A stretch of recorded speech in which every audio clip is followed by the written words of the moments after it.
At first, I didn't think it was real. I woke up to this blinding light, and I was transported to another place. Pluto TV! Then I heard a voice. Come with me if you want to live. There were thousands of movies and shows, and they were all free. The truth is our secret. It's just so beautiful. On Pluto TV, free streaming of Terminator 2, Fringe, Arrow, The 100, and The X-Files may cause excitement, loss of sleep, and sudden belief in extraterrestrials. No credit cards or alien encounters necessary. Pluto TV. Stream now, pay never. Adobe Firefly is the all-in-one creative studio with AI-powered image and video editing for today's creative process. Built for creators of every kind, Firefly helps you generate, edit, and experiment fast.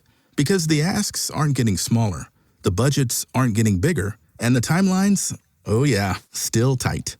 With all the best creative AI models in one place, Firefly brings your ideas to life. Unlock a better way to make with Adobe Firefly. Welcome back to the Epic Universal Podcast. I'm entertainment writer Jim Hill, and this is the podcast where we cover the latest Universal news, rumors, and history. And as always, I'm joined by Eric Hersey, who's been face down in Netflix for the past week, right? Jim, this is the fun thing. So anybody that listens over to I Want That Too, I don't know if she mentioned it on the recent show, but she does her annual trip with her girlfand down to the beach because I'm not a beach guy. Right. And we're talking about your lovely bride, Lauren. Yes, So she's down in the she was down in Destin hanging out with her buddy, and this is what I like to call bachelor time, where I get to watch whatever I want on TV at nighttime. So I basically, and I'm not trying to screw up my YouTube algorithm, so I went to Netflix and I'm like, all right, what kind of weird, odd documentaries can I watch? Can I find anything like JFK conspiracy like theory stuff or aliens or things that she just won't let me tolerate? I didn't land on those. Instead, I actually was intrigued by the new documentary that is about Martin Short's life, Marty. So, oh wow! I've been trying to find time to do that. Yeah, it's very good, and it got me in this weird. It got me in the algorithm of like, all right, well, once I watched Marty, then it was like, okay, you should watch the Gene Wilder documentary, which is lovely and great in its own right. And then it goes to, all right, watch Eddie Murphy's, so I just started watching a ton of documentaries that was just all comedians, and it's so funny because we basically the feature today is going to be a lot about Michael Jackson and the movie The Wiz. And as you sent over basically the notes and stuff, I'm like, oh my goodness, like I know a lot more about this because Richard Pryor is heavily featured in the Gene Wilder win, right? Because that's true, right? That's true. Tons, and it turns out that for Eddie Murphy, actually got one of his big breaks because Richard Pryor had a kind of a chemical explosion that took him out of the movie. I think it was Trading Places. He was originally cast, and then Eddie got that spot because of this chemical explosion that said, all right, Richard's not going to do this. I did not know that. Yeah, wow. It was so. I mean, very interesting. And then I lastly, this is where I end on, and I don't know. It's always been like hitting me like in the algorithm. Jim, have you heard of The Greatest Night in Pop? It is the documentary on Netflix, and it's about the sessions for We Are the World, which is the 46 semi-odd people, which turns out one Michael Jackson and Quincy Jones are a huge part of that, and I just watched that last night. Right.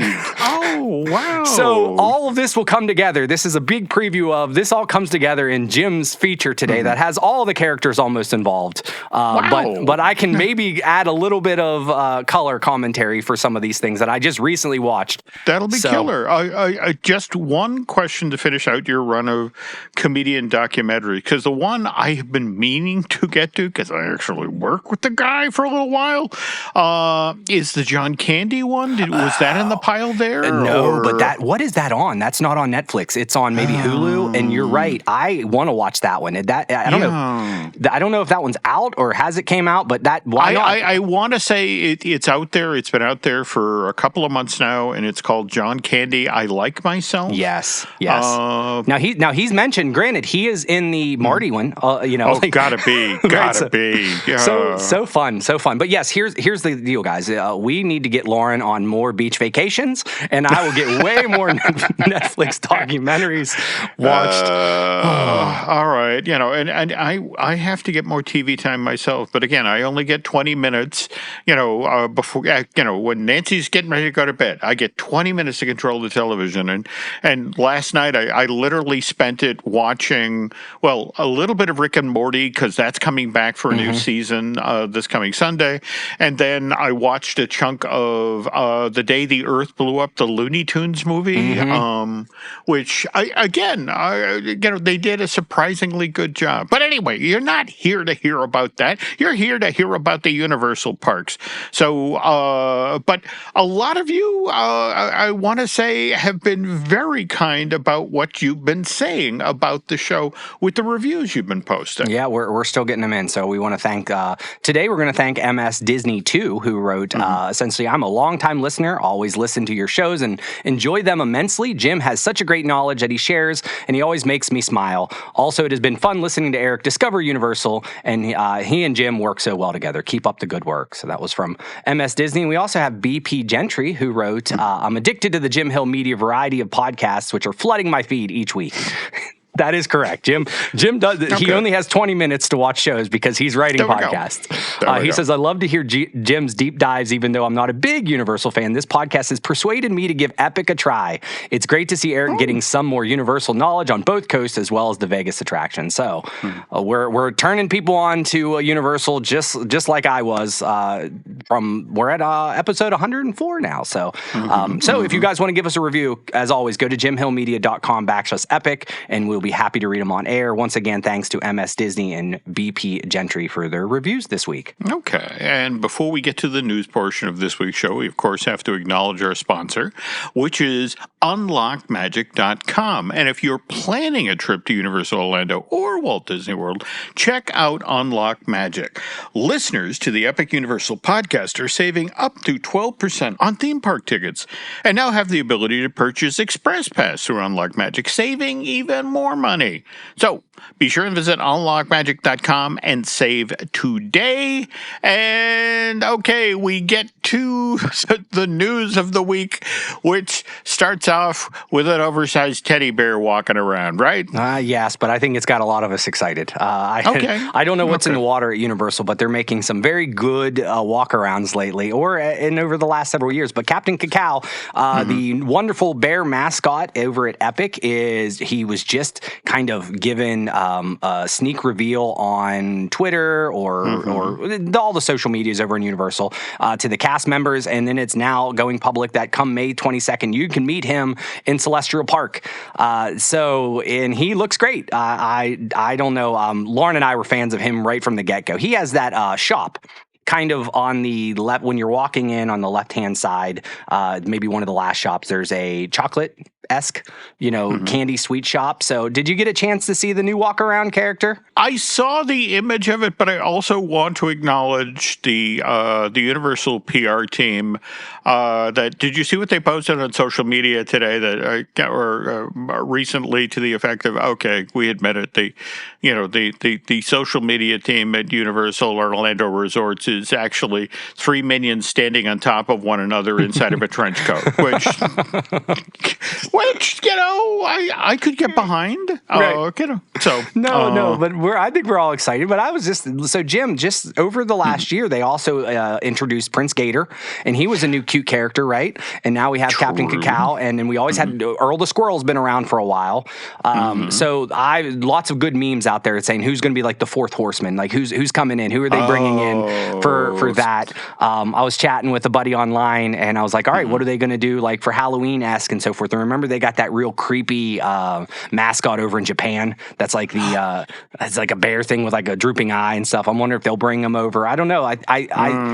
This seems to be a big thing. Like and we're all waiting, and we're all pretty darn excited online. So I don't know. I think they're catching something here. Okay. Now, speaking of scary things. Well, in this case, it's Japan, but if we come back stateside, we have Halloween Horror Nights 35 coming up this year, and we also have some rumors about what might be in the mix for this, right? Yeah, if you are a follower, I guess, of Jack Osbourne. So if you're not familiar, that is Ozzy Osbourne's son. I guess he was doing a Q&A online. I watched it a bit, and somebody asked him a question about, is Ozzy going to have a house this year? And he gave a solid no answer kind of deal.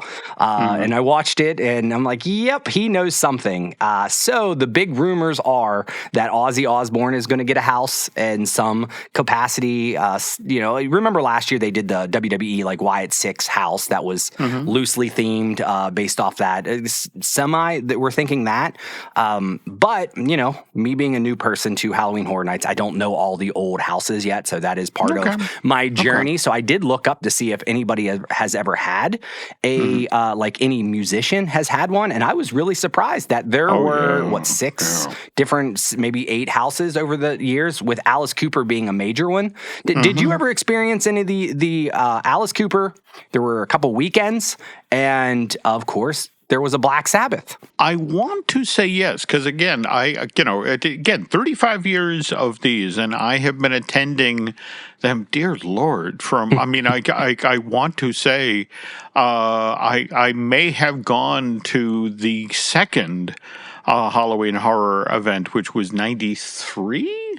That was when it was, the very first year it was Halloween Horror Night as opposed to Fright Night. I haven't gone every year, but I distinctly remember an Alice Cooper themed maze, and I want to say one of the more recent press trips I've been down there, the weekend was in the mix as well. Yeah. But all right. So now, what's so fascinating is that you watched that Jack Osbourne interview and got this piece of info, whereas I, because I'm a moron, I got all everyone was talking about online is Jack Osbourne okay? He looks really thin. Oh, geez. It's just he's changed his look over the past year. And it's just sort of that's what I took away. Have you seen his sister? She's like Skeletor. I'm like, she's very, very, very bad. But to each their own. I'm glad they're healthy. But it does turn. So I looked. 2013, they did have the Black Sabbath. It was the 13 3D, a haunted maze. So there is precedence. So we've already had something there. So I imagine the IP and Ozzy, so forth, it could very well happen. So I'll be interested to see how that looks, but we'll keep an eye on it. It's all rumors right now, nothing confirmed. There we go. On the other hand, something that is definitely confirmed, because there's a construction fence preventing you from getting inside of it, but Poe's Kung Fu Panda training camp in Poe Live in the DreamWorks Land at Universal Studios Florida is shut down for a while, right? Yeah, and it doesn't seem like it's going to be down for too long, but it's just going to start, I think, as of recording, this is definitely shut down, and it'll open back up in July. And it seems to be, so if you're familiar, it's just it's more water area back there. There's a giant bucket that pours on you, and there's a whole bunch of little splash areas. Now, Poe Live is a Turtle Talk with Crush kind of screen. So we got to experience all of these when we went down a year ago or so. But I was really surprised because I'm thinking to myself, well, DreamWorks is brand new. Why are they going down for refurbishment and stuff like that? We're almost on 2 years, Jim. Yeah, I know. But what was interesting about Poe's training camp is that it was basically built on top of the old Curious George Goes to Town play space. And, long story short, DreamWorks Land, they spent some money, all right, but there are certain parts of it that maybe they could have spent a little more money. Some of it seemed like it just got a paint job. Because I was wondering, is the giant bucket actually the bucket from Curious George? I want to say yes. Okay, all right, because again, as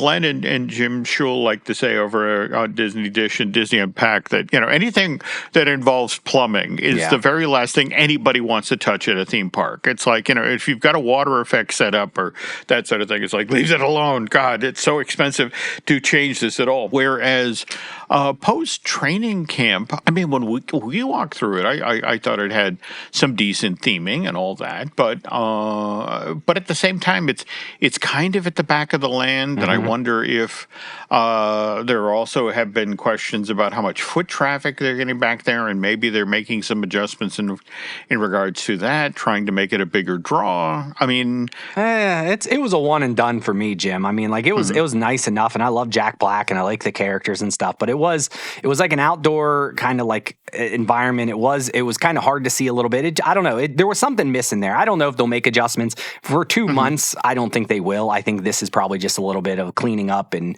doing what they have. But I mean, in the future, I could see them putting a little bit more money in that if they want. But we'll see. But so if you're going down over the next month or two, you're not going to get splashed by a giant bucket. Okay, but just to be clear here, we're looking at maybe it coming back into the park's inventory of ride shows and attractions around July 4th. Is that correct? That's what it sounds like. So we'll get there in the summer. So okay, cool. And finally, we have to finish out the news section. We have a little bit of listener feedback. Is that correct? We do. So Joel wrote in. So Jim, this is a great one.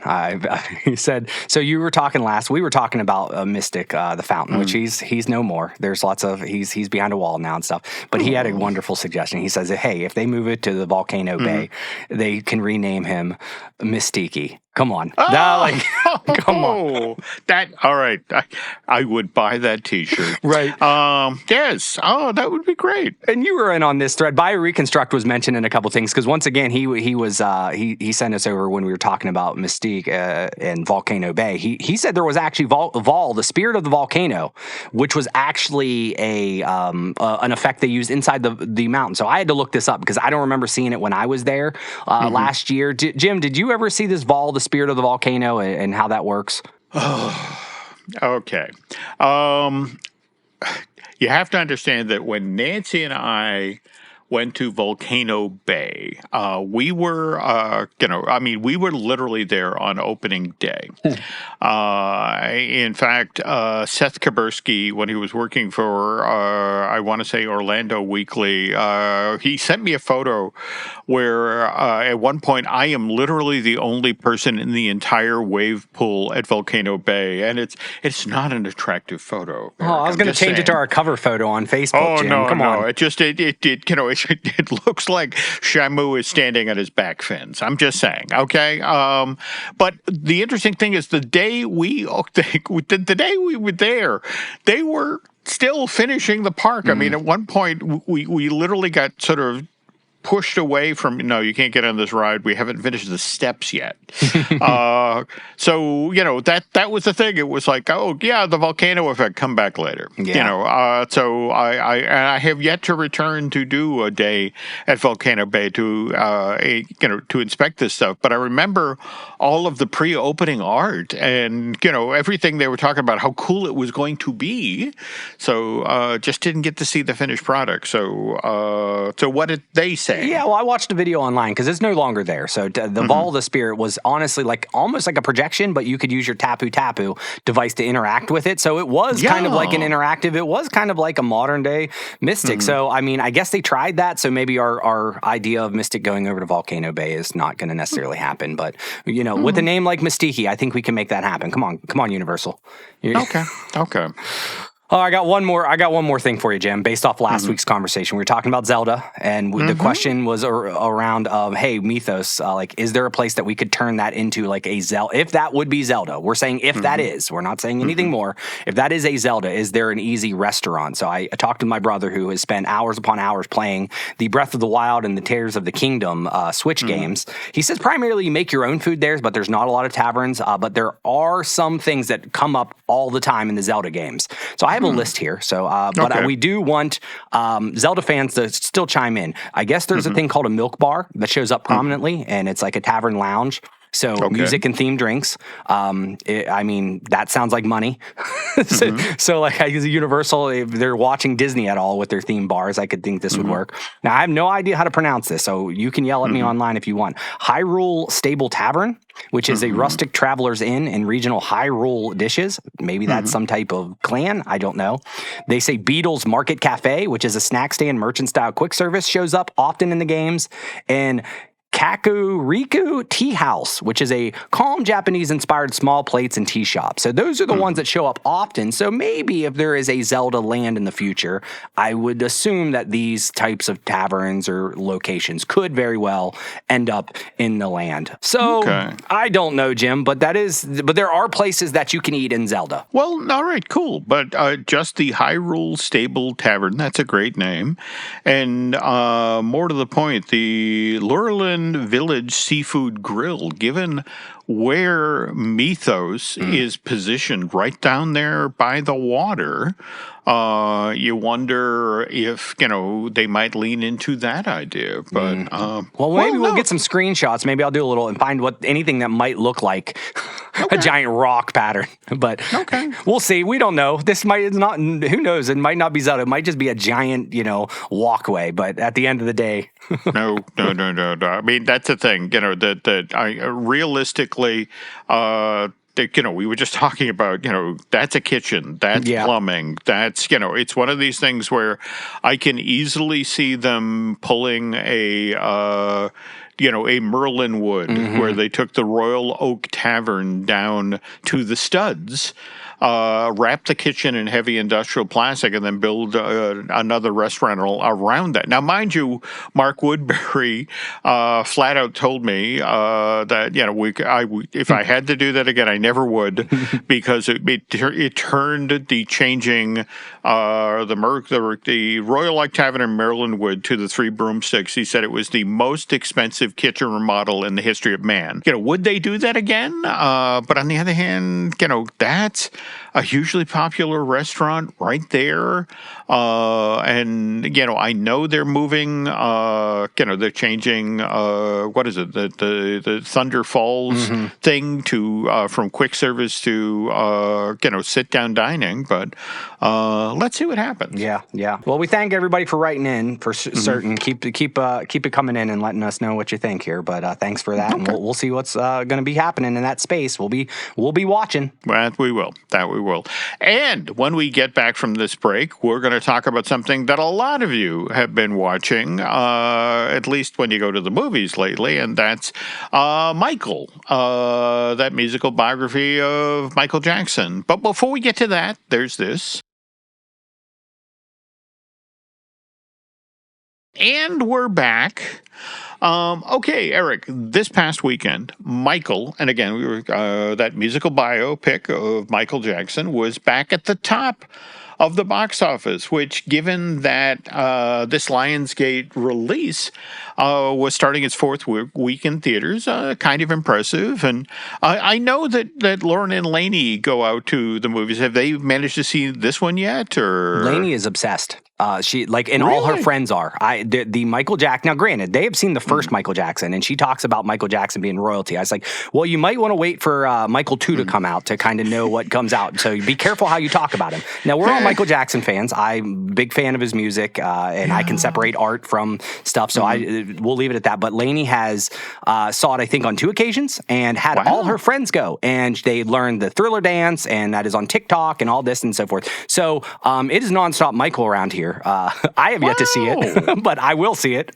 Okay, cool. Well, I mean, I guess that explains why it's currently the second highest grossing film for all of 2026. And just in case you're wondering, the number 1 film so far for the year is Super Mario Galaxy movie. That right now is at 966 million worldwide, whereas the Michael Jackson movie is 703 million in worldwide ticket sales. And given that Super Mario Galaxy movie is distributed worldwide by Universal Pictures, whereas Michael is being distributed internationally by Universal Pictures, and as we mentioned a moment ago, Lionsgate is handling the domestic distribution of that. So having 2 the top 2 grossing films for all of 2026. That's got to make execs at Comcast, NBC, Universal happy.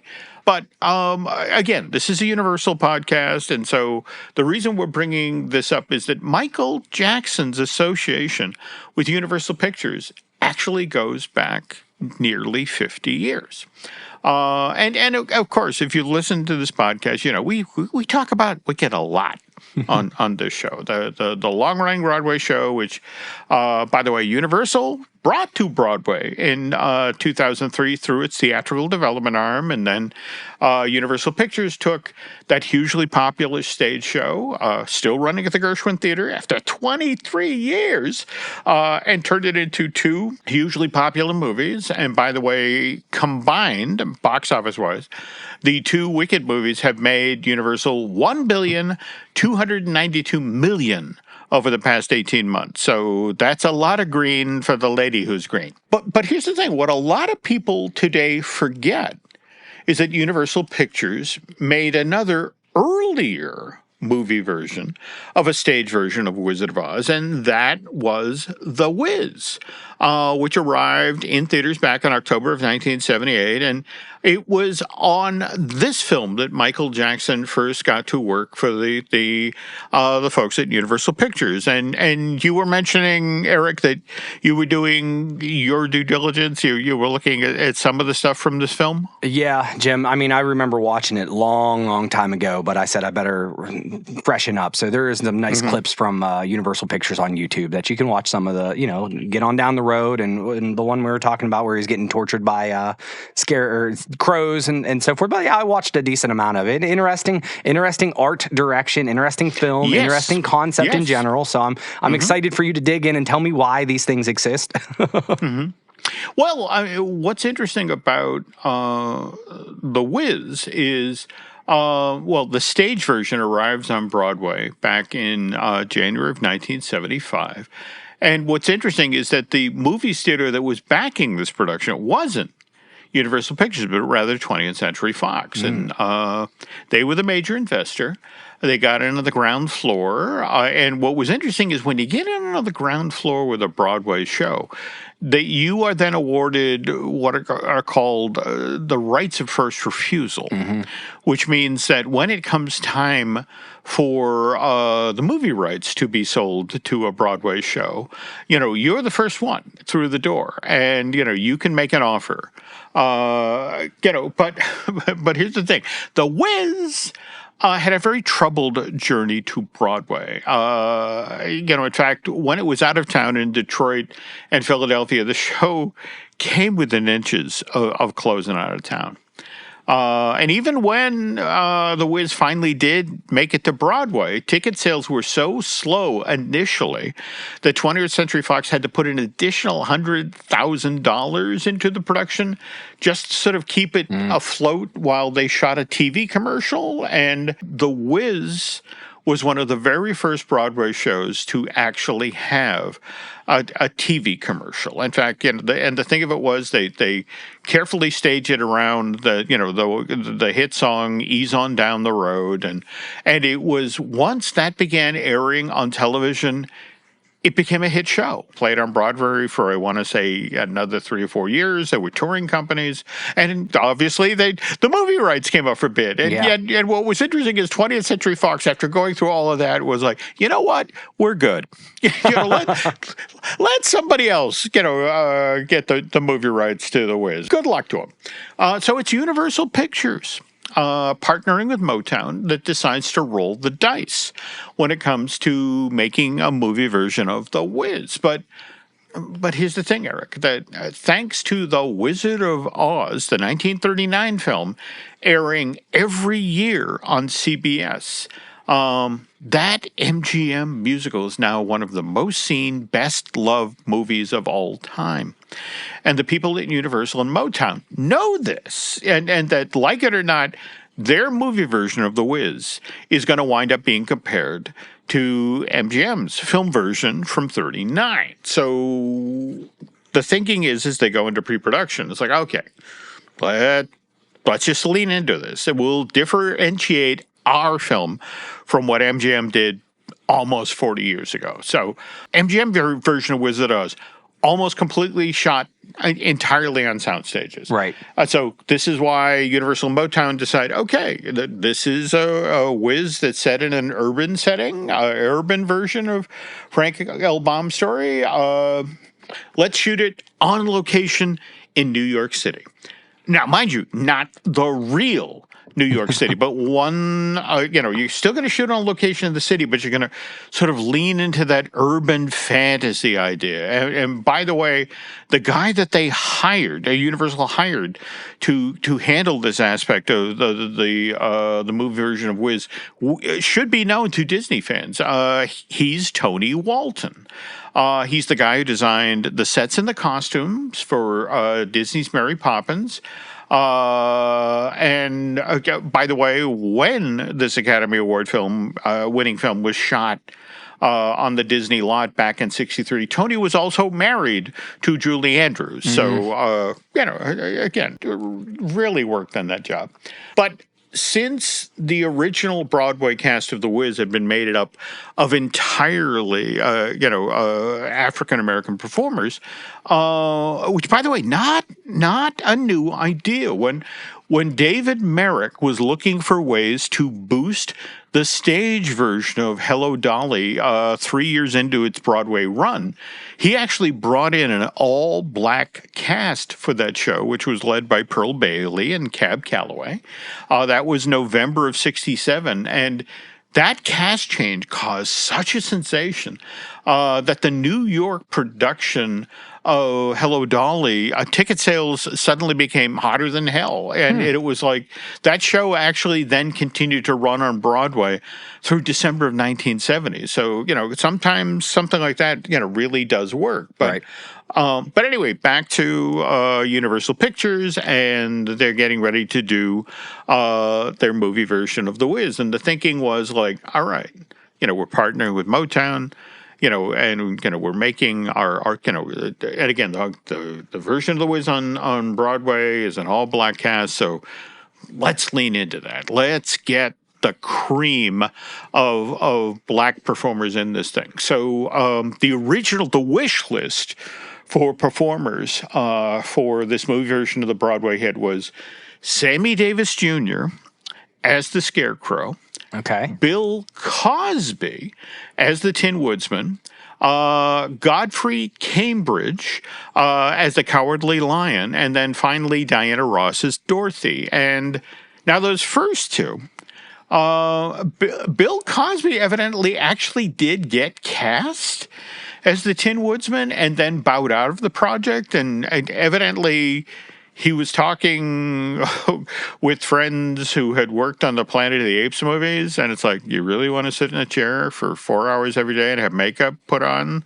It's like, no, find something else to do. Well, there was the horror stories of the original Tin Woodsman, like being painted silver and it having, granted, that's all solved by this point in time in 1978 or so. Oh, no, absolutely. But, and Buddy Ebsen was still alive at this point to tell people He's like, no. About that. Oh, yeah, aluminum dust in my lungs, in an iron lung for 2 weeks. Great fun. On the other hand, Sammy Davis Jr., this was more a case where as a live performer with his own touring stage show, Sammy could make more money faster than he could as an actor who would have to sit on a set making a movie for months at a time. So he passes on it, but for monetary reasons. Whereas Godfrey Cambridge, this is kind of the sad part of the story, that evidently he was thrilled that they offered him the part of the Cowardly Lion. He was very, very much looking forward to doing it until he dropped dead of a heart attack at the age of 43 in November of '76, just as they're beginning pre-production on the movie. Well, we got Diana Ross though. Right? We did, but that's actually, to this day, this is one of the more controversial aspects of the movie version of The Wiz, because when Stephanie Mills played the role on Broadway, she was a young girl in her teens, but she could conceivably play an 11-year-old girl. Whereas Diana Ross, was a huge performer, and obviously having her star in the movie version of this, in theory, would translate into box office, but it meant you had to reimagine Dorothy, and she could no longer. I mean, obviously Diana Ross, then 33-year-old actress, can't play an 11-year-old girl, right? But she could play a 24-year-old school teacher who is timid and living at home with her Aunt Em and Uncle Henry. But again, that's not what we're here to talk about today. We're here to talk about Michael Jackson's performance as the Scarecrow in The Wiz, which many Wizard of Oz fans say it's Jackson's work in this role is almost as good as Ray Bolger's performance as the Scarecrow in the 1939 version of The Wizard of Oz, which is interesting. Because while the movie version of The Wiz was still in rehearsal, Michael Jackson reportedly reached out to Ray Bolger and allegedly asked for his advice when it came to playing the specific part. But we're going to get to that story in a sec, again, about this Universal Picture release from October of 1978. But before we do that, there's this. And we're back. Okay, so as Eric mentioned, Lainey at least has seen Michael and, this hugely popular Michael Jackson biopic that's now out in theaters. And I wonder, has she talked at all about the story of the movie? Because they make a very big deal about Michael trying to get out from under the thumb of his father, manager, Joseph Jackson. Did she talk about that at all? She talks all about it. Now, granted, I don't know how much I can relate or listen to her. I'm busy doing other things, and she's telling me all about Michael Jackson. I'm like, I know. I've watched Michael Jackson bios before, probably Netflix ones for that matter. But no, there was a big deal. Now he's young here, right? This is like his first gig in terms of acting. Yeah, what's interesting, in fact, it's Michael's own nephew that's playing the role of Michael Jackson in this thing. But so he's an 18-year-old young man at this point, both in real life and the film, and he's determined to get out on his own. He wants to stop always performing with all of his brothers, which, by the way, is supposedly why Michael doggedly pursued this role of the Scarecrow in the movie version of The Wiz. Now, where this gets interesting, Eric, is when Michael was auditioning for the part, it was right after CBS had canceled The Jacksons, which was this TV variety show starring the entire Jackson family, except for Jermaine, who had signed a deal with Motown the year previous, whereas the rest of the Jackson family is under contract to Epic Records, which is a division of CBS. Anyway, The Jacksons, the TV show, debuts on CBS in June of 1976, and it's a half-hour-long variety show where Michael and his brothers and his 10-year-old sister Janet, they sing songs and they perform in skits alongside people like Sonny Bono, Betty White, Dom DeLuise, Tim Conway, and Michael supposedly hated every minute of it. So this is why when CBS cancels The Jacksons in the winter of 77 due to low ratings, in fact, the last episode of the show, the 12th in the series, airs on March 9th, 1977. This is when Michael makes his move. He'd heard through the grapevine that Sammy Davis Jr. had evidently passed on the role of the Scarecrow in the movie version of The Wizard of Oz. So Jackson reaches out to Universal Pictures and said, hey, could I please come in and audition for this part? But interesting wrinkle, Eric.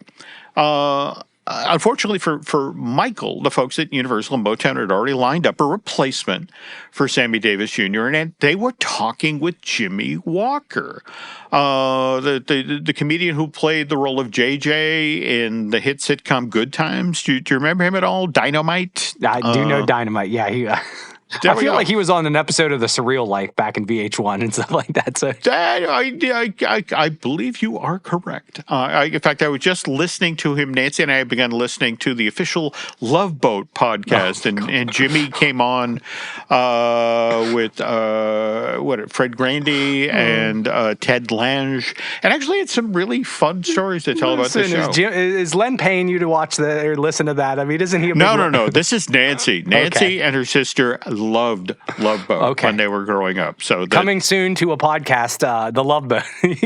There we go. But anyway, Good Times at that point has just wrapped up its 4th season on CBS. It's about to begin shooting its 5th, and the thinking is by casting Jimmy Walker in the role of the Scarecrow, that would then compel the millions of people who, watch Good Times every week on CBS to come buy a ticket to The Wiz. But only problem with this plan is Good Times, again, about to shoot its 5th season, and, they start production of the fall season in the summer, so summer of 77, and then they continue shooting all the way through the early winter of 78. And this is old television, Eric. This is 24 episodes. Ooh, yeah. And the movie version of The Wiz, well, it was supposed to start shooting out in New York starting in July, and they go all the way through December of that same year, 77. So if Jimmy was going to play the Scarecrow, his character, JJ, was going to have to be absent for the bulk of the episodes that were being shot for season 5 of Good Times. And as far as the executives at CBS were concerned, that's a non-starter. Walker was seen as a key part of the success of a continuing success of Good Times, and so they were not going to allow him to spend 6 months out in New York shooting a movie. Whereas Michael, what's kind of interesting about the king of pop in this specific moment in his career, and again, I want to remind you, late winter, early spring of 77. He's kind of seen as damaged goods at this moment. I mean, CBS had just canceled the Jackson variety show due to low ratings, and Michael is no longer the cute little boy who so energetically led the Jackson 5 as their lead singer. He's now an 18-year-old man who's kind of in his gawky phase, and he's also having some issues with acne. But he goes in and he auditions for the Wiz production group. And the folks at Universal Pictures and Motown are just wowed by Michael's performance as the Scarecrow, which has some of the loose-limbed qualities that Ray Bolger did when he played the same character in the 39 version of The Wizard of Oz. And this is when, they go, wow, how were you able to do that? And this is when Jackson's like, well, I'm kind of a movie buff. And again, I want to stress here, Eric, this is 77. Even when you were rich during this period, you couldn't afford a VCR. They just weren't available for home use. Yeah. So what Michael had done is he'd actually reached out to MGM and gotten a hold of a 35 millimeter print of the 39 version of Wizard of Oz, and he brought it home and watched it on a projector, especially the Scarecrow section, and diligently studied what Bolger had done. And he, better yet, and I love this part of the story, that Jackson then went on to tell the Wiz production team that he had actually recently met with Ray Bolger on the set of the Donnie and Marie variety show. And by the way, Donnie Osmond and Michael Jackson were friends their entire lives. And it was interesting because they were contemporaries. They both had the very same weird childhood where, you go sing and dance. You're 4 years old and, you're supporting the rest of your family. So this was the thing. Donnie let him know, hey, we're shooting an episode next week where Ray Bolger is going to be here, along with Lucille Ball. Wow. And what they did as part of, and this is, by the way, the episode, it's from the, I want to say, second episode of the 3rd season of the Donnie Marie variety show. You can watch it online. It originally aired September 30th, 1977. But they do this long, extended sketch that sort of parodies The Wizard of Oz. And Ray Bolger, once again, is playing the Scarecrow, only this is a modern version of the Scarecrow, Samuel Sullivan Scarecrow. And Lucille Ball plays the Tin Woodsman, and Paul Lynde from Hollywood Squares, he plays the Cowardly Lion. But anyway, Michael supposedly meets with Ray backstage at the Donnie Marie show and explains that, look, I'm going to be auditioning for the movie version of The Wiz, and he wanted Bolger's blessing.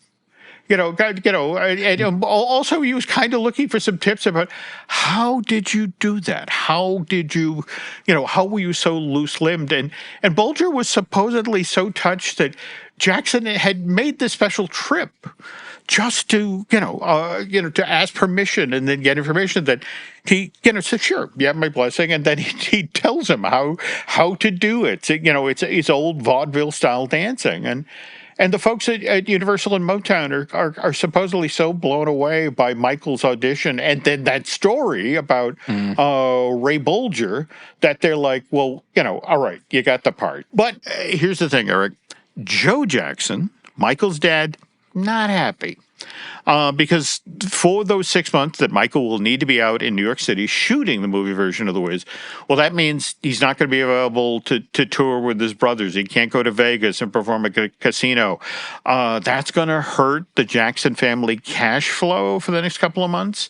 But Michael is so determined to get out from under his dad's thumb that he offers Joseph the full $100,000 fee that Universal and Motown were paying him to play the Scarecrow in the movie version of Wizard of Oz. And he also promises his dad that as soon as he finishes making the movie, he'll come back to California, make himself available to tour with his brothers again, and, we'll go back in the studio and make another album. I wish I could say that, all of this hard work paid off in a good movie.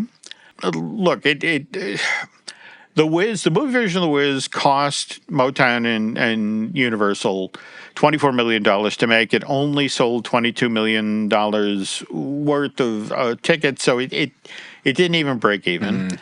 Wiz 2. Yeah, well, there we go.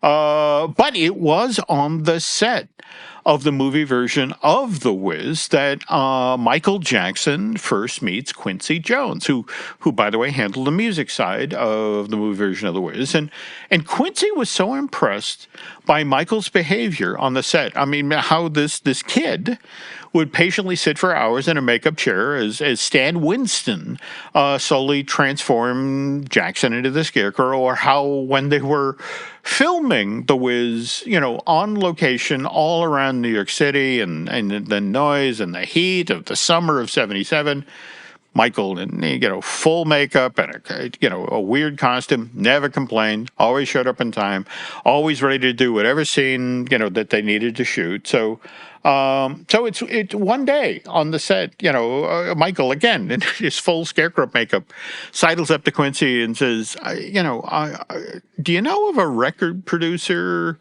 I could work with? Because when I go back to LA, I want to try, it's been a while since I've done a solo album, and do you know anyone I could work with? And Jones turns to Jack and says, yeah, I know someone you could work with, me.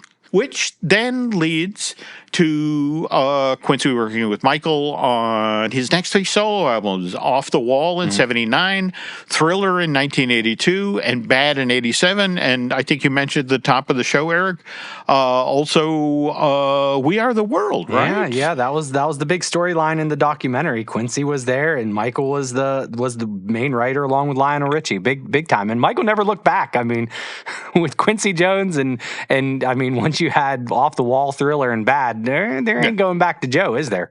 No, there isn't. And again, all of this happened because Michael so doggedly pursued the role of the Scarecrow in the movie version of The Wiz, that kind of bad movie that Universal Pictures sent out into theaters October of '78. I mean, look, Michael's performance is fun. And the art direction, it is great. But at the same time, given that the scenes where Dorothy, the Scarecrow, the Tin Woodsman, the Cowardly Lion, when they finally make it to Emerald City, all of those scenes are shot at the base of the World Trade Center. Yeah. And that production number just goes on for like 10 minutes. I mean, it's just for that aspect alone, The Wiz is kind of a rough movie to get through. Plus, look, I'm not going to lie. They had Richard Pryor as the Wizard of Oz, which, by the way, I think that's genius casting, as far as I'm concerned. But to then waste him in the part, that just makes me kind of crazy, Eric. Yeah, and this is 1978, so he's at the top of his game. He is like he is absolutely the top of his game. I would have thought maybe, I mean, granted, he'd be a great Wizard of Oz, but like even as a lion, if he would a cowardly lion or in the movie even more, I mean, not that, I don't know if it would have changed anything, but you're not wrong though. The interesting thing is what they did for the lion. That's Ted King. He played the lion on Broadway, and in fact, that was the thinking when they lost Godfrey Cambridge. It's like, all right, well, let's go with something safe and let's cast Ted Ross. Let's cast him to be the lion. But anyway, by the way, folks, if you want to see the movie version of The Wiz these days, the Criterion Collection just issued a Blu-ray last year. In fact, on June 10th, 2025, and that's in 4K ultra high def. So if you want to seek out a crystal clear image of Michael Jackson with a Reese's peanut butter cup, the paper sleeve on his nose, that's what you want to see. And final story here. Funny, kind of sad. Stan Winston used to tell the story about, when he had Michael in the makeup chair for The Wiz, and how Michael always seemed happiest right after they put the Reese's peanut butter cup paper sleeve thing over his nose. Stan finally asked, why does that make you happy? And it says, well, it hides my nose, which is too big and too flat and reminds me of my father, And so when you hear that, and then you think about all the plastic surgery he had in his nose in the 80s and the 90s and the 2000s, suddenly it's like, well, that's kind of a sad story. Yeah. Well, listen, this is a Lainey fact for you that she gives me of Michael Jackson all the time. Do you know who the nose, when he went in for the original surgery, do you know what cartoon character he said, hey, I want my nose to look like this? No. Well, he also named his ranch after this. It was Peter Pan, Neverland Ranch. Like, he must have been a... Wow. So, yes. All right. Well, I tell you what, folks, that when Eric originally proposed this story to me, we're leaning into Michael Jackson in theme parks. And by the way, he has a very interesting association with the E.T. Adventure at the Universal Parks, let alone Captain EO. But yeah, if people like this Michael Jackson story, maybe we'll circle back on Mr. Jackson in another upcoming edition of the Epic Universal Podcast. But for now, that is going to do it for this week. But again, if you have topics and suggestions for future shows, stuff that you'd like Mr. Hersey and I to discuss on upcoming editions of this podcast, please send them along, share them through social media. And beyond that, just want to thank you for listening. And on behalf of Eric Hersey, we will be back next week.